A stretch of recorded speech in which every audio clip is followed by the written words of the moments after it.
Salam, selamat siang sahabat terkasih. Hari ini kita akan membaca dan merenungkan Mazmur 126. Sebuah mazmur tentang pemulihan Tuhan, sukacita yang kembali, dan pengharapan bagi hati yang pernah menangis. Mazmur 126. Pengharapan di tengah-tengah penderitaan. Nyanyian Syarah. Ketika Tuhan memulihkan keadaan Sion, keadaan kita seperti orang-orang yang bermimpi. Sahabat terkasih, pemazmur mengatakan bahwa ketika Tuhan memulihkan keadaan umatnya, rasanya seperti mimpi. Ada masa ketika mereka hidup dalam penawanan, dalam kesedihan panjang, dan dalam rasa tidak pasti. Tetapi ketika pemulihan itu datang, semua yang terasa mustahil tiba-tiba menjadi nyata. Bahkan pemulihan itu datang di waktu yang tidak terduga. Ayat 2. Pada waktu itu, mulut kita penuh dengan tertawa, dan lidah kita dengan sorak-sorai. Pada waktu itu, berkatalah orang di antara bangsa-bangsa, Tuhan telah melakukan perkara besar kepada orang-orang ini. Sahabat terkasih, pemazmur menegaskan, Tuhan telah melakukan perkara besar kepada kita. Ayat ini mengajarkan kita untuk mengingat kembali kebaikan Tuhan.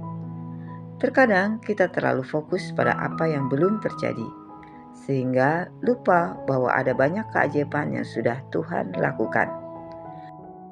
Saat siang hari seperti ini, Mazmur 126 mengajak kita berhenti sejenak dan berkata, "Ya, Tuhan sudah melakukan perkara besar dalam hidupku."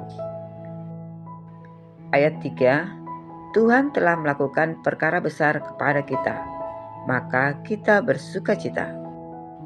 Ayat 4, pulihkanlah keadaan kami ya Tuhan, seperti memulihkan batang air kering di tanah Negeb.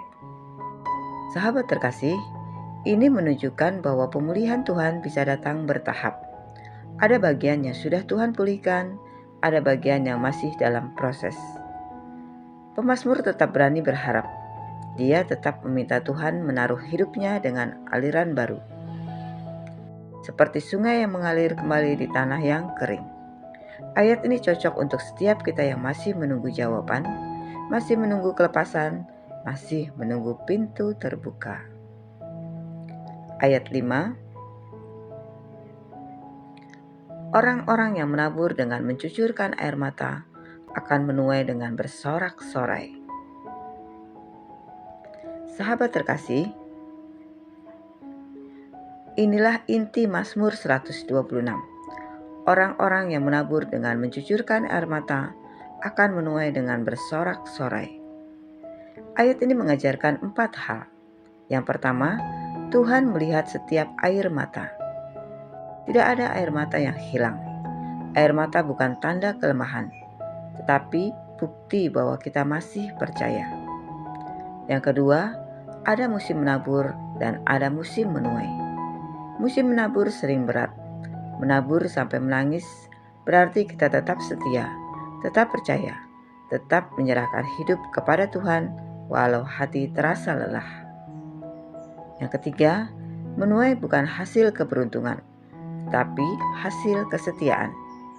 Sukacita dalam ayat ini bukanlah sukacita biasa, melainkan sukacita pemulihan dari Tuhan. Yang keempat, air mata bukan akhir cerita. Ayat ini bukan hanya penghiburan, tetapi sebuah janji Tuhan. Ayat 6, orang yang berjalan maju dengan menangis sambil menabur benih, pasti pulang dengan sorak-sorai sambil membawa berkas-berkasnya. Sahabat terkasih, ayat ini memastikan orang yang berjalan maju dengan menangis pasti pulang dengan sorak-sorai. Kata pasti menunjukkan janji yang kokoh. Pemulihan Tuhan bukan sekedar mungkin, tetapi pasti bagi orang yang tetap setia berjalan bersama Tuhan. Bahkan ketika kita berjalan sambil menangis, Tuhan tidak meminta kita berhenti. Tuhan hanya meminta kita tetap melangkah. dan janjinya langkah itu tidak sia-sia. Sahabat terkasih, Mazmur 126 mengajarkan kita bahwa Tuhan sanggup memulihkan hidup kita.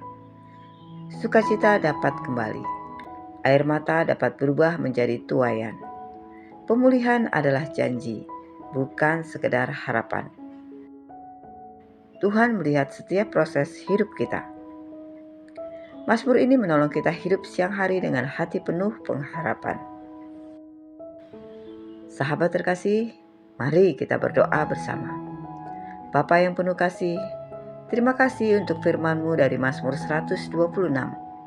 Engkau yang memulihkan Sion, Engkau juga sanggup memulihkan hidup kami. Berkati setiap proses, setiap air mata, setiap langkah yang kami lalui. Jadikan firman ini kekuatan bagi kami di tengah hari ini. Kami percaya Engkau bekerja, Engkau memulihkan, dan Engkau menuntun. Dalam nama Tuhan Yesus Kristus, kami berdoa dan mengucap syukur. Amin. Sahabat terkasih, terima kasih sudah bersama-sama dalam pembacaan Alkitab hari ini. Jika firman Tuhan ini menguatkanmu, jangan lupa untuk klik like, komen, share, dan subscribe ya, supaya semakin banyak orang dikuatkan oleh firman Tuhan. Sampai jumpa di pembacaan Alkitab berikutnya. Selamat beraktivitas. Tuhan Yesus memberkati.